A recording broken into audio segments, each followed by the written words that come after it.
Trans Miss Universe owner gives a powerful speech at Pageant, turning pain into power. Very powerful. The 71st Miss Universe pageant concluded on Saturday in New Orleans with the current Miss USA, Gabriel, taking the crown. This iconic Miss Universe pageant featured some of the most beautiful women from all over the world. A total of 84 contestants gathered in New Orleans to compete for the coveted title of Miss Universe 2023. Harnaaz Sandhu of India took home the crown last year. The women compete in 3 events: swimsuit, evening gown, and a personality interview. The highlight for many was Jakrajutatip's, and I apologize for mispronouncing it, empowering speech, her first since taking over the organization in 2022, in which she ushered in a new era. The owner of the Miss Universe franchise, Anne, as she's called, explained how she turned pain into power at the annual pageant. She purchased the Miss Universe franchise, which at one point was co-owned by Donald Trump, for $20 million in 2022 and reported at Queer News Tonight. The Thai businesswoman is also the CEO of JKN Global Group and is the founder and director of Life Inspired for Transsexual Foundation, a charity organization that advocates for transgender rights in Thailand. She is also one of the richest trans people on earth. Gabriel, the pageant's winner, said that she would demonstrate how inclusive Miss Universe is by being a transformational leader.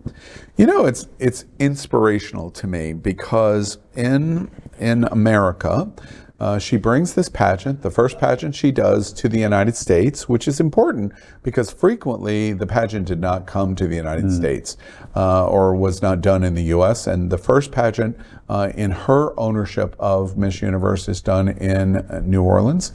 It represents in voice, in her leadership as being a trans woman, and also in representation of her speech on stage, that we take Miss Universe back and it's going to be run for and by women. And it's a very feminist message coming from a trans woman, which I think is beautiful. You contrast that to what is going on in Louisiana and in many southern states.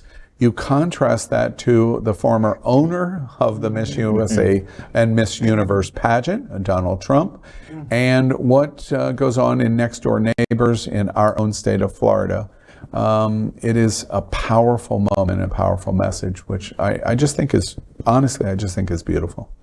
There are many things about the new format that she just bought it like 2 months ago, not long ago actually.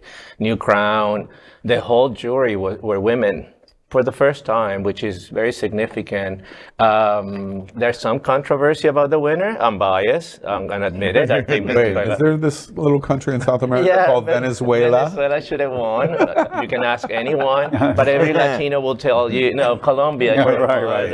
No, but I did hear the most I've heard is that Venezuela. Everybody says Venezuela. Venezuela was the first. The most I've heard. Yeah, but you do remember you're in the United States of America. I do, and I also acknowledge that the pageant is in the U.S. She's going to live in the U.S. for the whole year. Still, the pageant, even though the owner is Thai, is an American pageant. Just not forget that. But I do admit it's a big step that she took over, that she bought it.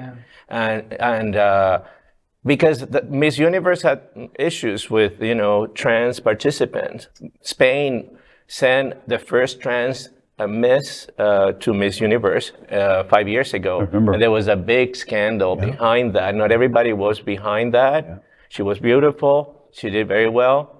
And even today, Miss Señorita Mexico or Miss Mexico, they have said that the organizer that they don't recognize, they don't support trans participants. So there's a lot of work to be done, I think, and this is something that is falling out of grace around the world. Pageants and beauty pageants, I understand, but there is a lot of support outside of the U.S. In Latin America, particularly, And in Asia, a lot of countries, particularly Philippines and Thailand and some others, Indonesia, that are very much into the pageant. Yeah, Dino, I'm curious before hearing other comments to the moment of her speech, which is the focus of our news story.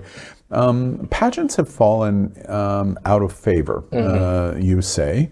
If that is true, I think one of the leading reasons is because the masculinity of objectifying women in this way, once upon a time, was pretty commonplace.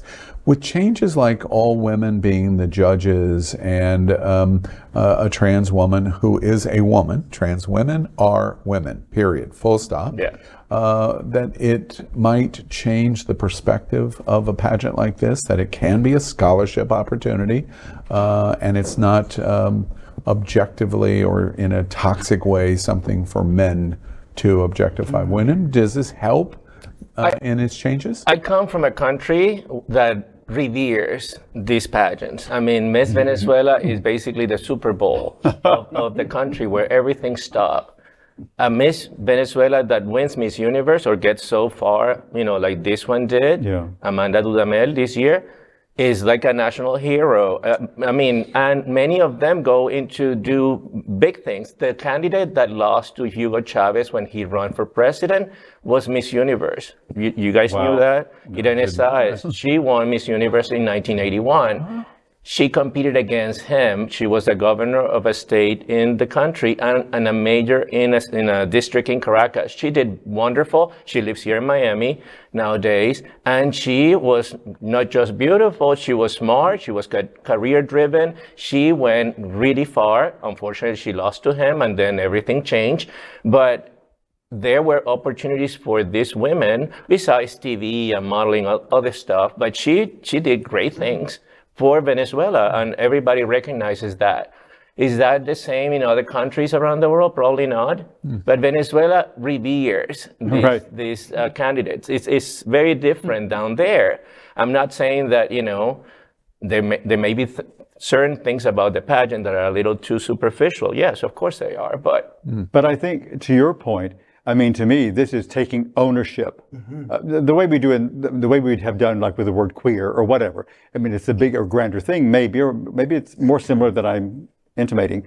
But it's taking ownership of that, making it superficial. It's taking it and embracing it and saying, this is ours, and we're going to make it what we want it to be, as opposed to what you've let it be or what it's been up to this point. Do you think of this as a big moment in the trans community? Her speech on Saturday night, I think. The trans community just said, "Oh my goodness, what we're watching at this moment." Do you think that was their reaction? I asked because I didn't see a lot. I think it's important, but it's not really going to resonate beyond the trans community. But at this state that we're in right now, just seeing yourself represented in this may be enough. But it's just not like Jeopardy. It's not just the hammer that would come down and have resonated even as recently as 10 or 15 years ago. Is she like one of the richest women? Yeah, that's but amazing. that is amazing. But the thing is that the pageants in general, from my opinion, at least in America, aren't a cultural touchstone anymore like they used to be. So I think that's going to blunt the impact that this has. But I'm still happy for it. And if pageants are going to survive in some form, then it's this type of transformation, this type of feminism that's going to help write a new chapter or even a whole new volume for pageants. I do think it will do it for trans candidates. I do think that it will change things in the future for other countries, not just Spain. There will be other countries now that will consider sending their, participants that are trans to the Miss Universe pageant. We'll see. At least put them on equal footing. Right, exactly right. It's recognition. LGBTQ plus news is vital for our community and for the broader world as a whole. We have enough enemies at Fox News. Tucker, Sean, and Lara are loud. We need passionate allies. Happening Out Television Network, Queer News Tonight, and It's Happening Out are literally out of the closet and into the headlines. Our community needs your support. Like this broadcast and subscribe now to ensure the growth of the entire LGBTQ plus community.